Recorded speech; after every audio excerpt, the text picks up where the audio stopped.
Hello everybody, my name is Brian Mann, and I'd like to take you on a little trip here. I'm in western Iowa, and I'm beginning to film various locations in what is called the Loess Hills. It's spelled L-O-E-S-S, but it's pronounced Loess. And these hills run from the Missouri border all the way up to the South Dakota and Minnesota border along the western tier of counties in western Iowa. And I'm also going to be mixing in some family history because the spot I'm at right now is called Preparation Canyon, and I'm actually in the original settlement area that was established in 1853, and my great-great-grandfather Charles Perrin was part of the original settlers that settled here. And I'm going to take you on a little stroll and explain what I know. I'm learning more and more about this place as the years roll by, but I'm going to explain to you what I do know and show you some sites up in this old settlement area. So I'm just going to pan the camera here and give you an idea of what this place looks like.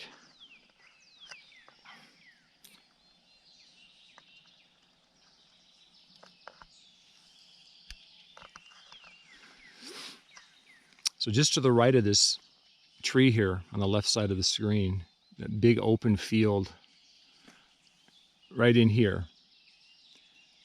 And even back behind me, I believe back in the timber here before these trees were here, because this is 167 years ago that they first settled here. But right out in here and throughout most of this area, there were 67 buildings.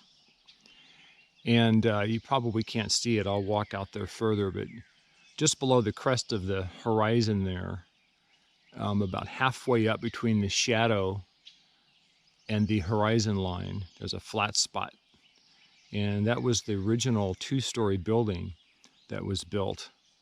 And the leader of this settlement area was a man by the name of Charles B. Thompson. He was a Mormon. I think he was ordained as an elder in the Latter-day Saint Church, probably in the 1830s, early 1830s, back in Ohio. And he moved out this way, and long story short, my family got involved and got connected with him, and they came up this way to settle. So a little bit of the history, the land that I'm walking on actually belonged to my relatives, belonged to the Perrins. And Charles Chauncey Perrin, my great-great-grandfather, who was one of the original settlers that settled here, his first son, Thomas, my dad and I call him Old Tom, he had a son, and his name was Walter. And Walter had a sister named Evelyn. And so they would be like my second cousins, I think, or third cousins. And Evelyn never married. Walter married a lady by the name of Martha. And the short story here is that long after Walter had died, I can't remember what year he died, but around 1934, the parents donated about 82 acres of land to what is now, if you're familiar with the park area, but way up past the hill here, up on top of the hill is the Preparation Canyon State Park. And in 1934, they donated that land, 82 acres, to start basically what is now a larger park area. And then in 1969, I believe it's most of this land that's in front of me right now, they donated 157 more acres to the park. And I think it's most of this original settlement area, the timber back in here, and you can't see it, but the entrance here on the other side of the road is the actual original house that my two distant cousins lived in, Martha and Evelyn Perrin. And it was later that they donated what was the rest of the land, because I know they had there's a set of buildings here that my dad remembers right up here by this tree line when he was a young boy. But all in all, when they donated the land into 3 different chunks, it's a total of 344 acres that makes up this Preparation Canyon State Park. And we're going to take a walk up that ridge and talk a little bit about the history that's here, and can show you some different vantage points to where all these buildings used to be, and maybe find some old wagon rut roads. I know where I believe is 11 to 12 people that are buried, some of the early settlers, and we'll talk a little bit more about that once I get you there. So I'm just a little further up this walking path. There's the familiar hill that we were looking at just a minute ago. You can hear this babbling brook. Must be some rocks down there causing a little bit of motion. See if I can't step down here a little closer.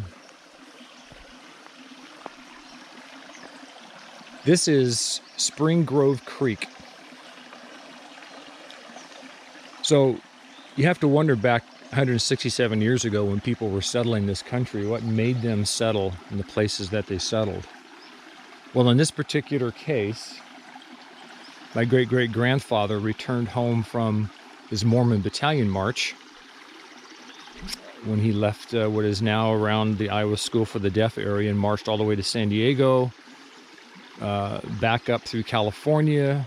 He got in on a little bit of the gold rush that was happening and made his way back to Canesville, which is today known as Council Bluffs, around spring of 49 or maybe 48. I can't remember 100%. I do the math on my great-grandfather. I could tell you whether it was 48 or 49. But nonetheless, he was there with his family. He had 2 sons, and my great-grandfather would have been the 3rd son born there in Council Bluffs. I know my grandfather was born in 49, so it had been early spring 48 when he got back. But anyway, he got connected with Charles B. Thompson.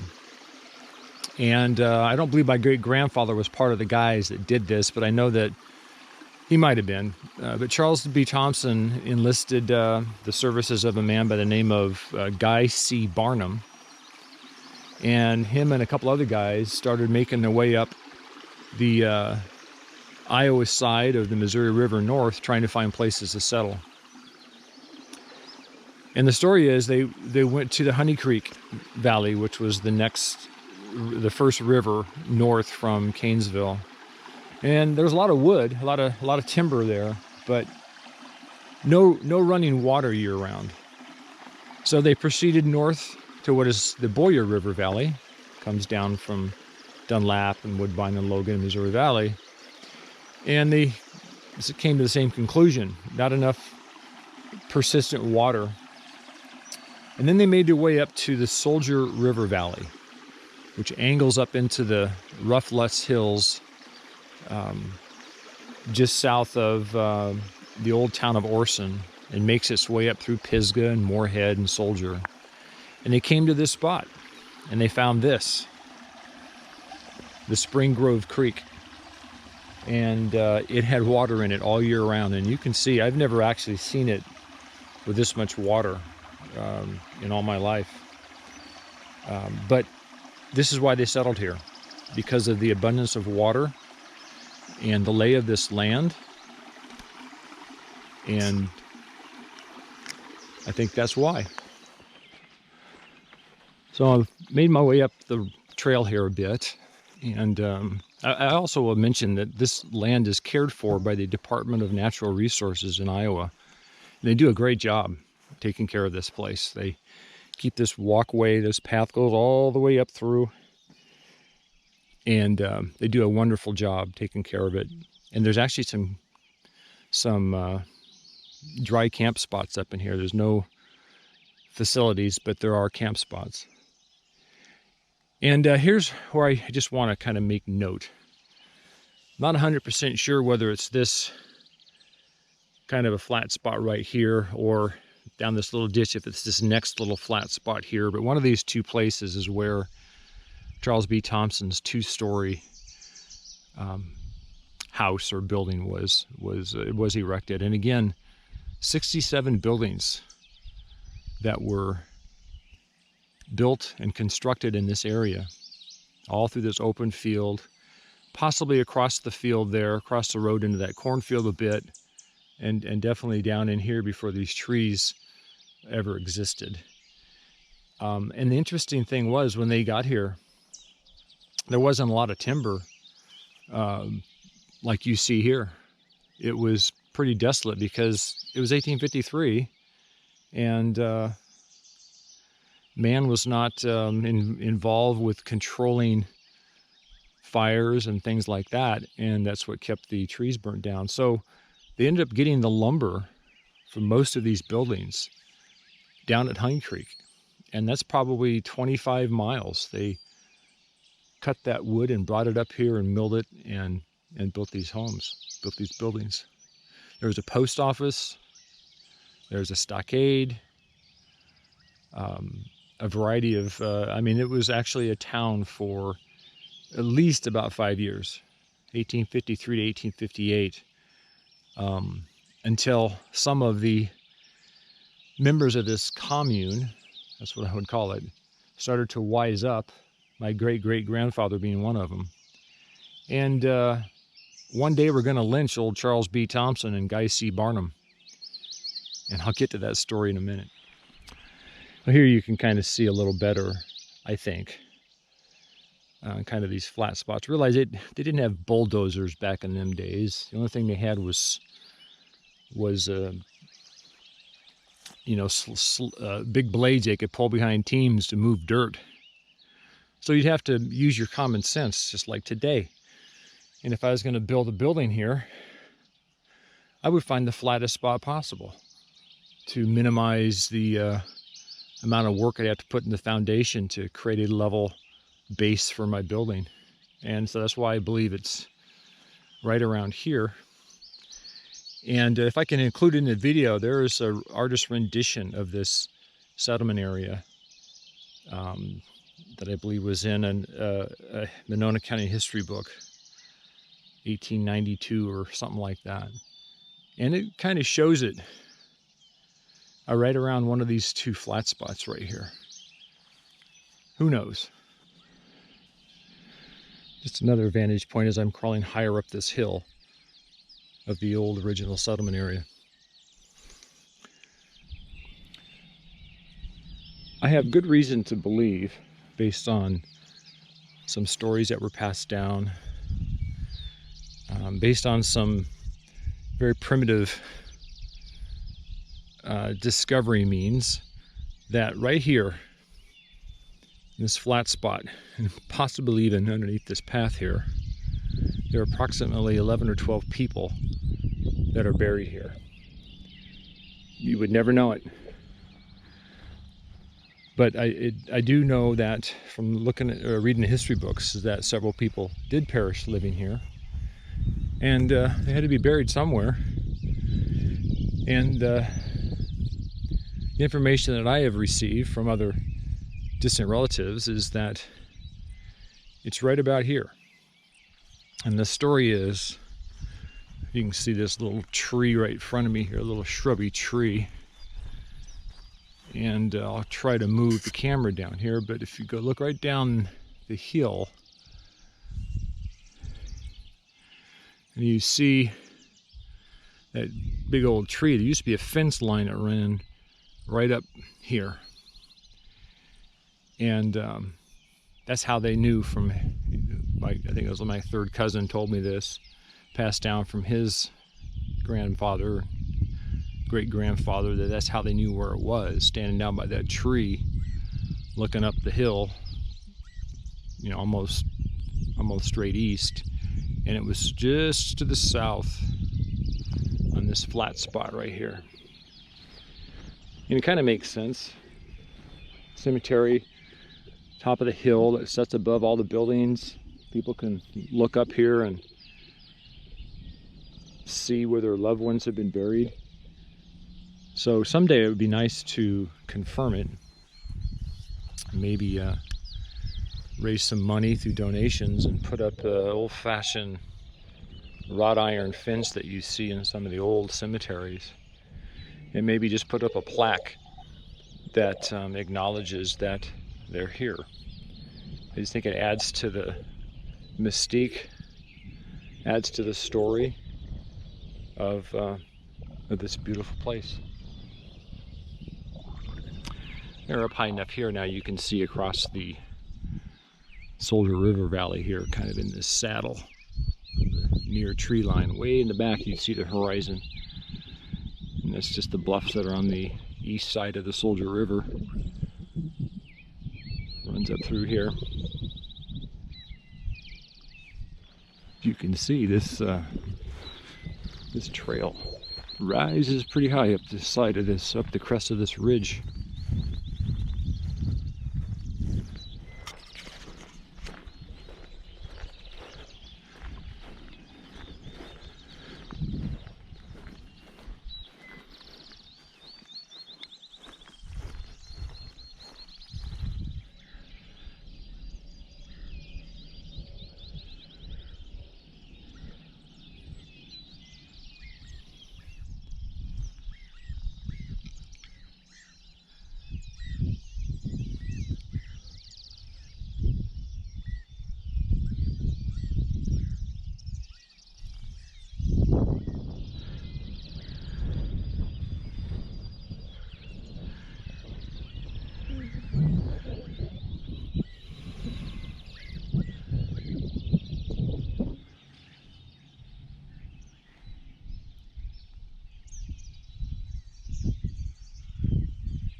So I caught my breath a little bit.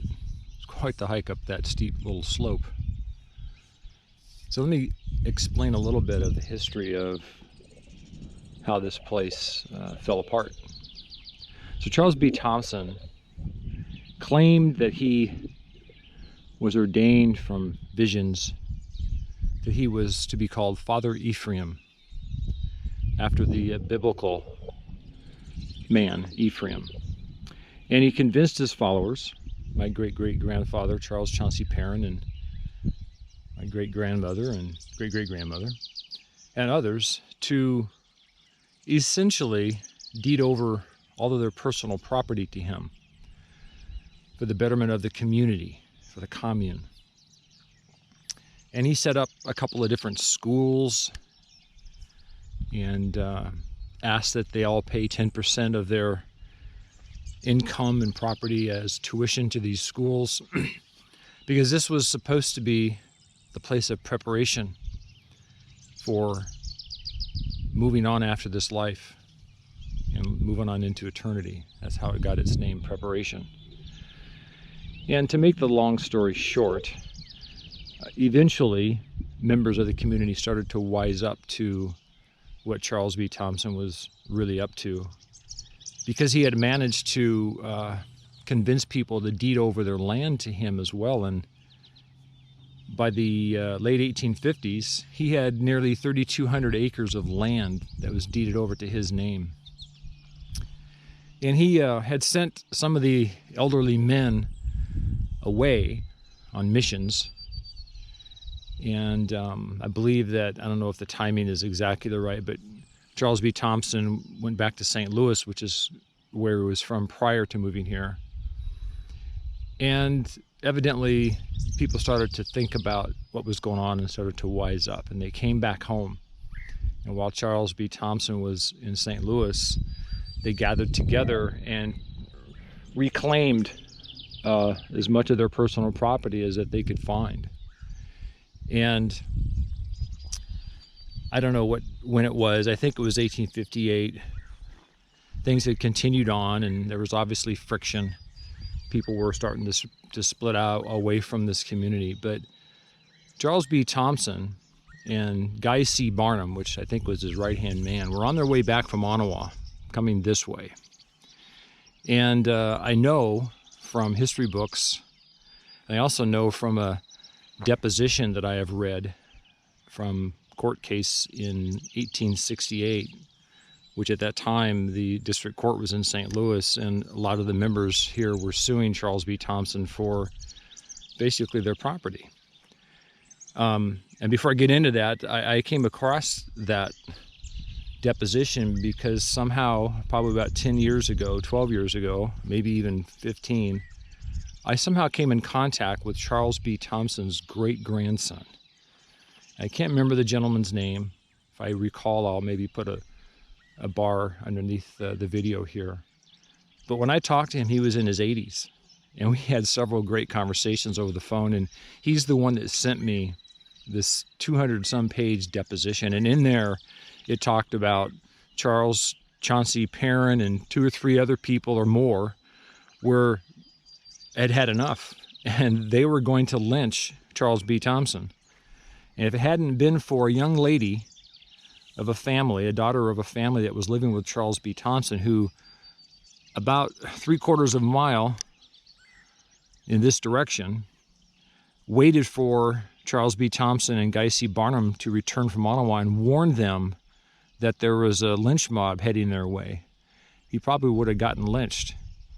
And upon hearing that, he and Guy C. Barnum unhitched his team of horses from their wagons, jumped on those horses and turned around and rode hell-bent for election back to Ottawa, and hid out in the attic of the dentist at that time in Ottawa, and they moved up to Sioux City and hid out in the attics of people there until they finally were smuggled out of the area, and then commenced the falling apart of the settlement area.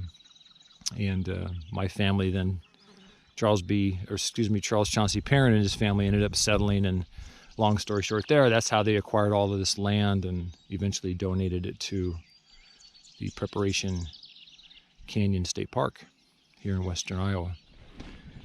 I often wonder and imagined what this place looked like 160 years ago. And I imagine the vegetation, the sumac that I'm walking through here, and the native prairie grass left and right of this trail.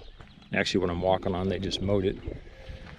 But whether all these oak trees were here, I don't know. I don't believe so. I mean, those trees are not 160 years old. But I often wonder what the landscape looked like and what trees were here at that time.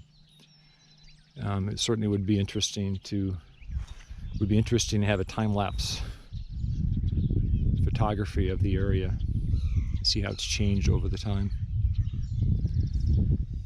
But it don't get any better than this. It's so beautiful today.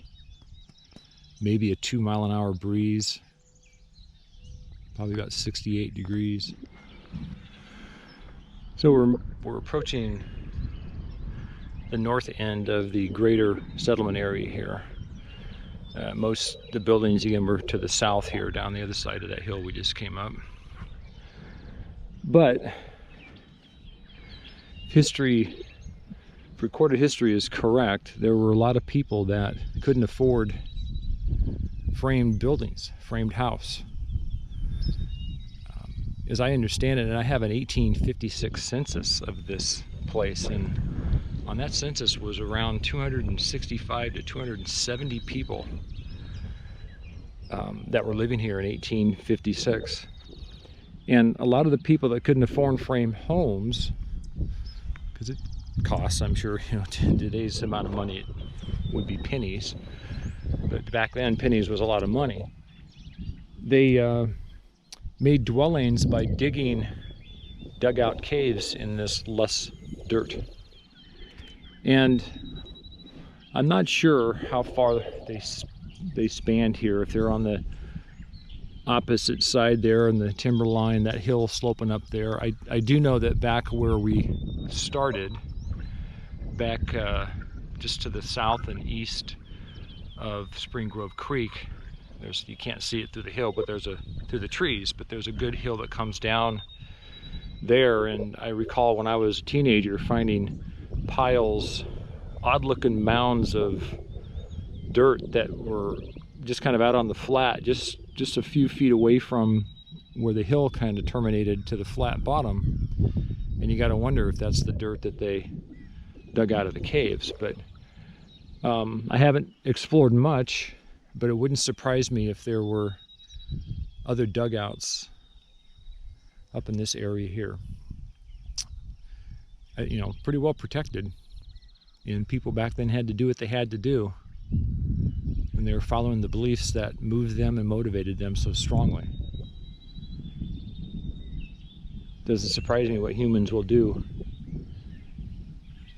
when motivated, whether those motivations are good or bad.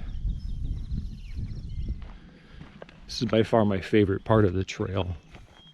Now we're kind of coming down, angling down the west side of this ridge that runs north and south, kind of meandering through the thicket.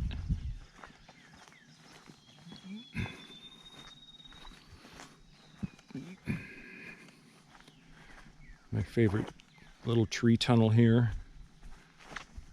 It's been there for a long time.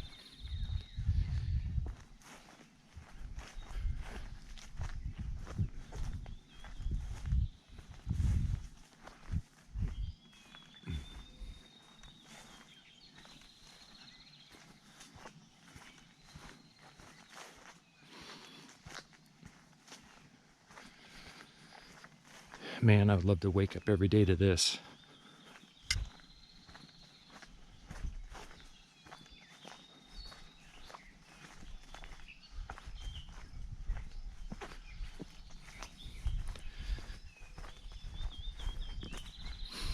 I need to brush up on my tree identification. I'm not real sure. I mean, I know what a cottonwood looks like. I know what a Chinese elm is. I know what an oak tree looks like. But some of these, I'm not sure. Dogwood, hickory, red oak. You'll find all those trees in this part of the country.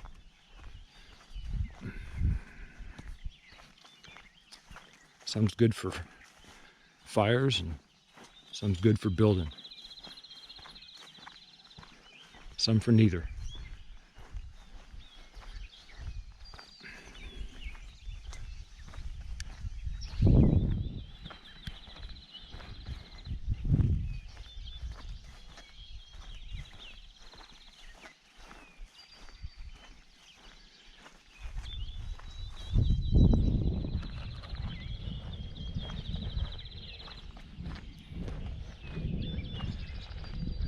Step.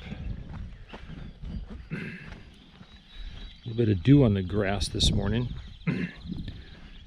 and if I don't pay attention, I could put this old man right on his keister.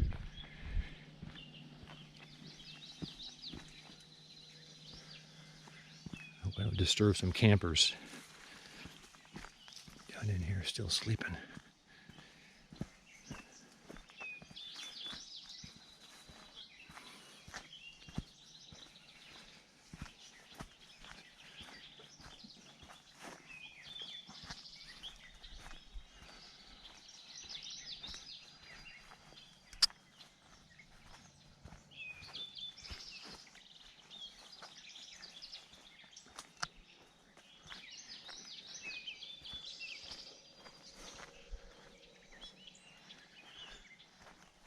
This little spot here, I'll turn my camera, pan to the left here in just a minute, has always intrigued me as a spot where if I was dirt broke, dirt poor, and all I had was a shovel, I needed to make me a home, I would have done it right back up in here. Maybe I should have turned the camera down there, back further. Let me see right here, maybe you can see. Yeah, right up here. What a perfect place. And I have not walked up in there in years. It wouldn't surprise me if you could find evidence of dugout caves where people lived. Now, I'm not going to go down this path because I'm certain if I do, I'm going to disrupt some campers. But if you take this path here, that one, it will take you up further north to a point where you cross the Spring Grove Creek, and you kind of wanders back up the ridge of the timberline that you hopefully recall seeing in some of the previous shots. And you kind of wander back around in there before you really start climbing up the hill. And at some point, you come to the spot where the Spring Grove Creek originates right out of the ground, bubbling up out of the ground. That's how this place has water in it all year round. Some runoff, but most of it's coming from the seepage under the surface. So here's my favorite tree of this entire place. And this video probably doesn't do it justice. I'll kind of pan around at the top here. You can see how it sprawls out. I don't know what kind of tree it is, so I'm not going to guess. But I do know it's been here for a long time, because I can remember this tree when I was a youngin', walking down in here before any of these paths were here. And you can see how big around that trunk is and how huge those branches are, those limbs. It makes me wonder if this tree was a brand new little seedling, sprouting its first leaf and soaking in the sun at the time that my great-great-grandfather was here. I don't know. I mean, one way to tell, cut it down, count the rings, but I would fight hard to prevent that from happening. But it sure is beautiful.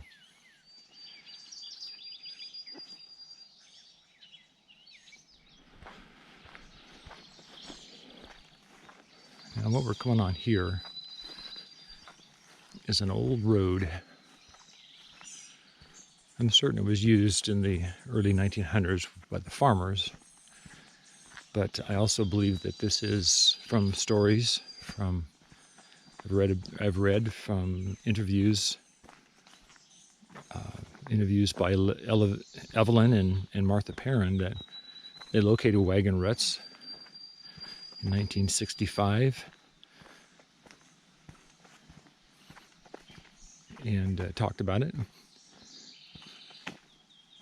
But this certainly is interesting and unique. And you can see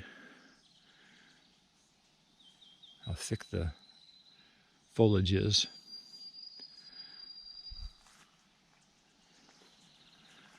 And this old ditch here that flows down to Spring Grove Creek, they've cleaned it up. I remember there used to be an old car in here.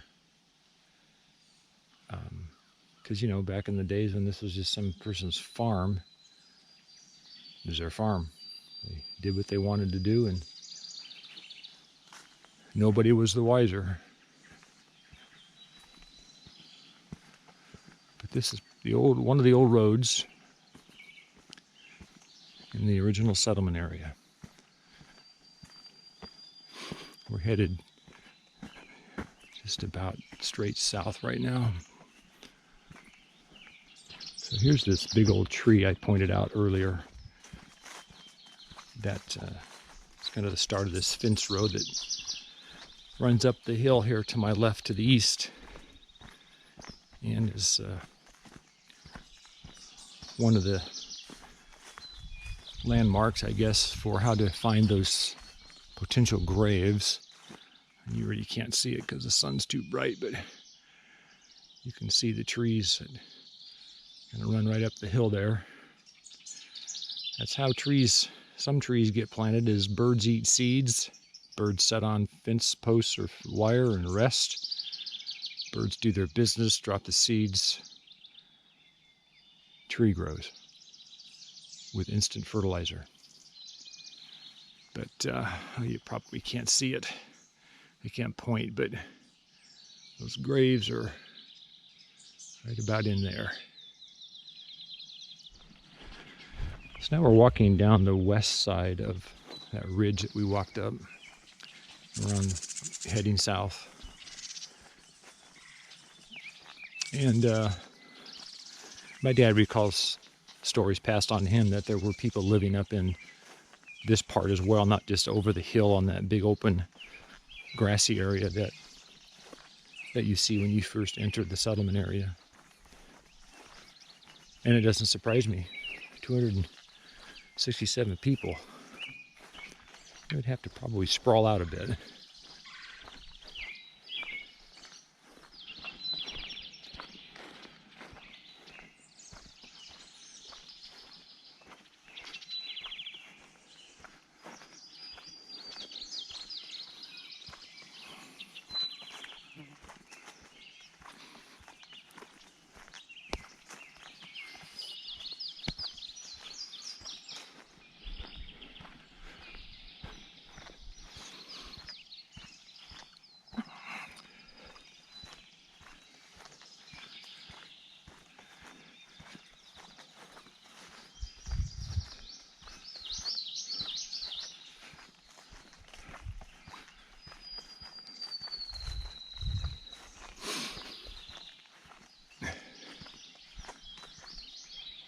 Well, I'm going to call that a wrap.